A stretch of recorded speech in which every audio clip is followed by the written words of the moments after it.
होती है और आपके माध्यम से इस वक्त हम लोग मौजूद हैं भारतीय जनता पार्टी के मुख्य कार्यालय में, जहां पर एडवोकेट सुनील सेठी जो कि चीफ स्पोक्सपर्सन है, एक बड़ी पत्रकार वार्ता कर रहे हैं। आइए जानते हैं। बीच में है, वो आपसे बात रखेंगे। साथ में है बलबीर रामरतन जी जो कि प्रदेश प्रवक्ता है। अब मैं दरख्वास्त करूंगा सुनील सेठी जी की से कि वो अपनी बात रखें। साथियों, आपका स्वागत है आज की प्रेस वार्ता में। अभी दिल्ली में असेंबली के इलेक्शन खत्म हुए और जब इलेक्शन खत्म होने के बाद ओपिनियन पोल सामने आए तो उस ओपिनियन पोल में जो भारतीय जनता पार्टी ने दावा किया था उसकी पुष्टि हुई दिखती है। तकरीबन सभी ओपिनियन पोल्स बताते हैं कि दिल्ली में भारतीय जनता पार्टी की गवर्नमेंट मेजॉरिटी के साथ बन के सामने आई। और ओपिनियन ऑफ ओपिनियन पोल जो है, महापोल जिसको कहते हैं, उसमें भी भारतीय जनता पार्टी को तकरीबन 50 सीटें 70 में से दिल्ली असेंबली में आनी बताई जाती है। हमारा ये मानना है कि जो आम आदमी पार्टी का झूठ था, जो झूठ की राजनीति आम आदमी पार्टी ने की, वो दिल्ली में हो, वो पंजाब में हो या बाकी किसी जगह पे हो, वो जनता के सामने बेनकाब हुई। जनता ये समझती है कि झूठे वादे करने वाले उन वादों को निभाने की ताकत नहीं रखते, और जनता ये भी समझती है कि भारतीय जनता पार्टी अगर कोई वादा करती है तो उस वादे को हम निभाते हैं। जो इलेक्शन मैनिफेस्टो में भारतीय जनता पार्टी ने वादे किए, वो 2014 का इलेक्शन हो, 2019 का इलेक्शन हो, उनमें से 97% से ज्यादा वादे भारतीय जनता पार्टी ने पूरे किए। 2024 में जो election manifesto Bharatiya Janata party ने इशू किया, उसके ऊपर ज्यादातर वादों को पूरा करने के लिए काम भारतीय जनता पार्टी ने शुरू कर दिया। लेकिन अगर आम आदमी पार्टी या इस तरह की बाकी पार्टीज को देखें, जिसमें हमारी जम्मू कश्मीर यूनियन टेरिटरी में बात करें तो इसी तरह के वादे जो है वो नेशनल कॉन्फ्रेंस ने भी किए हैं। तो ये झूठे वादों की राजनीति जो है ये अब चलेगी नहीं। इसके बारे में जनता जो है उसने अपना विचार रख दिया। आने वाले वक्त में भारतीय जनता पार्टी की गवर्नमेंट दिल्ली में बनेगी और जो मोदी जी ने सपना देखा है दिल्ली के बारे में भी, वो भी पूरा होगा। लेकिन आज हम आपके माध्यम से ये भी कहना चाहते हैं कि दिल्ली के इलेक्शन में, असेंबली इलेक्शन में, जम्मू कश्मीर भारतीय जनता पार्टी के सीनियर लीडर्स, सीनियर कार्यकर्ता काफी बड़ी संख्या में जो है वो दिल्ली में उन्होंने काम किया। तकरीबन 1 महीना से ज्यादा हो गया। हमारे काफी ज्यादा सीनियर लीडर्स जो हैं वो दिल्ली असेंबली इलेक्शन में हर कॉन्स्टिट्यूएंसी को हैंडल कर रहे हैं, देख रहे हैं, अपनी सेवाएं दे रहे हैं। भारतीय जनता पार्टी जम्मू कश्मीर उनका भी आभार प्रकट करती है, जो भारतीय जनता पार्टी जम्मू कश्मीर के सीनियर नेतागण, सीनियर कार्यकर्ता जब दिल्ली में जिन्होंने काम किया। दिल्ली की जनता का भी भारतीय जनता पार्टी शुक्रिया अदा करना चाहती है कि आपने झूठ की राजनीति को समझा, परखा और भारतीय जनता पार्टी के साथ आपने वोट दिया। ये इलेक्शन के रिजल्ट आने के बाद न सिर्फ भारतीय जनता पार्टी में जश्न की तैयारी होगी, लेकिन भारतीय जनता पार्टी जो वादे करती है उसको निभाने के लिए दृढ़ता से आगे बढ़ेगी और मजबूती से काम करेगी।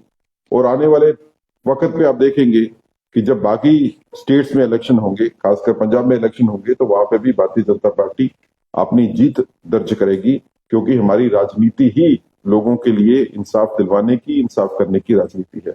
मैं अपने भाई बलबीर जी से कहता हूं कि आप इसके बारे में अपना व्यक्तित्व रखिए कि भारतीय जनता पार्टी ने किस तरह से वादे अपने पूरे किए हैं और कैसे भारतीय जनता पार्टी की विरोधी पार्टियां जो वादे झूठे करती हैं वो पूरे न करने की वजह से जनता में उनकी इमेज जो है नकारात्मक हो रही।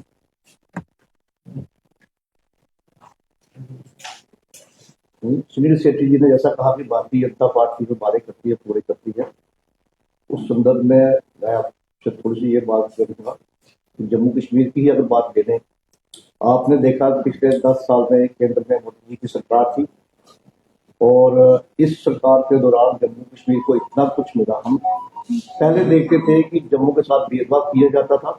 जब से केंद्र में मोदी जी की सरकार आई, भेदभाव खत्म हुआ। जब भी यहाँ आर्टिकल 370 हटा, जो चीजें यहाँ ठीक नहीं थी, कुछ समुदाय, कुछ वर्ग जिनके साथ अन्याय होता था, उनके साथ न्याय हुआ। सिटीजनशिप राइट्स लोगों को मिली, डिग्निफाइड लाइफ को व्यतीत कर रहे हैं। और जितने भी rights, constitutional rights, legal rights जहाँ पिछली सरकारों के दौरान लोगों को नहीं मिलते थे, कॉन्स्टिट्यूशन ऑफ इंडिया पूरी तरह से इम्प्लीमेंट हुआ। और जो 370 पे राइट भी करते हैं कि 370 जो है उसको वापस लाना है। मुझे लगता है कि उनकी इंटेंशन ये है कि जो लोग पहले 370 के कारण पिसते रहे, दोबारा वो जुग आए, उन लोगों को दोबारा दुख देखना पड़े, जल्द सहनी पड़े। भारतीय जनता पार्टी ऐसा नहीं होने देगी। और भारतीय जनता पार्टी का हमने इतिहास देखा है, राइट फ्रॉम 1953 हमने कहा था कि 370 रखना चाहिए। भारतीय जनता पार्टी कोशिश करती रही, स्ट्रगल हुई, एजुकेशन हुई, सेक्रीफाइसिस हुई, और करते करते करते ये 370 हटाया गया। ये एग्जाम्पल मैं इसलिए दे रहा हूँ कि भारतीय जनता पार्टी जो करती है, कहती है, वही करती है। चाहे उसमें वक्त ज्यादा लग जाए, साल लगे, 10 साल लगे, 20 साल लगे, 50 साल लगे, भारतीय जनता पार्टी अपनी एक लाइन के साथ बिल्कुल स्ट्रिक्टली काम करती है, लगातार काम करती है, कार्यकर्ता लगे रहते हैं, और जो भी हमने कहा होता है हम उसको पूरा करके दिखाते हैं। धन्यवाद। सेठ साहब, मैं आपके माध्यम से एक बात सिर्फ और करना चाहता हूँ। मैं नेशनल कॉन्फ्रेंस को ये चेतावनी भी देना चाहता हूँ कि जो वादे आपने इलेक्शन मैनिफेस्टो में किए, अगर आपने वो वादे पूरे नहीं किए तो आपका भी वही हाल होगा जो केजरीवाल का हाल आज दिल्ली में हो रहा है। ये झूठे वादे करके सत्ता हासिल करना और उसके बाद काम नहीं करना, ये राजनीति का कोई स्वरूप जो है वो लोगों को पसंद नहीं आता है। जी सेठ साहब, जिस तरह एग्जिट पोल की बात करें तो एग्जिट पोल झूठे साबित हुए, कई बार हरियाणा में झूठे साबित हुए, मध्य प्रदेश में झूठे साबित हुए, महाराष्ट्र में झूठे साबित हुए। जो एग्जिट पोल दिखा रहे थे उसके उल्ट जो है नतीजे आए। आपको लगता है एग्जिट पोल के ऊपर विश्वास करना जो है सही नहीं है?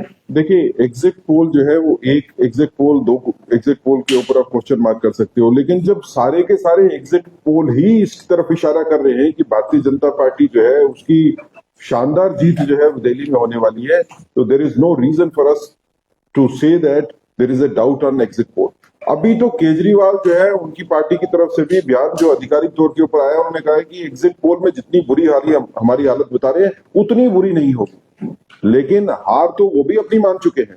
तो एग्जिट पोल के रिजल्ट्स अगर आप देखें कि वेरी कहीं पे होते हैं, लेकिन उनकी वेरिएशन जो है उसकी परसेंटेज अगर देखें तो बड़ी कम होती है। इस तरह का एग्जिट पोल आना जिसमें कि सारी की सारी एग्जिट पोल एक तरफ इशारा करते हैं, और भारतीय जनता पार्टी का अपना इंटरनल भी सिस्टम होता है, इंटरनल हमारा एग्जिट पोल भी होता है, जिसमें हम पहले भी आश्वस्त थे, हम इलेक्शन में जाने से पहले भी आश्वस्त थे जिस तरह के काम दिल्ली में हुए हैं और जिस तरह के नकारात्मक काम आम आदमी पार्टी ने किए हैं। करप्शन की एलिगेशन, चीफ मिनिस्टर भी जेल में, डिप्टी चीफ मिनिस्टर भी जेल में, तो जनता भी त्रस्त है, जनता दिल्ली की त्रस्त थी, इसलिए उन्होंने वोट डालना ही था आम आदमी पार्टी के।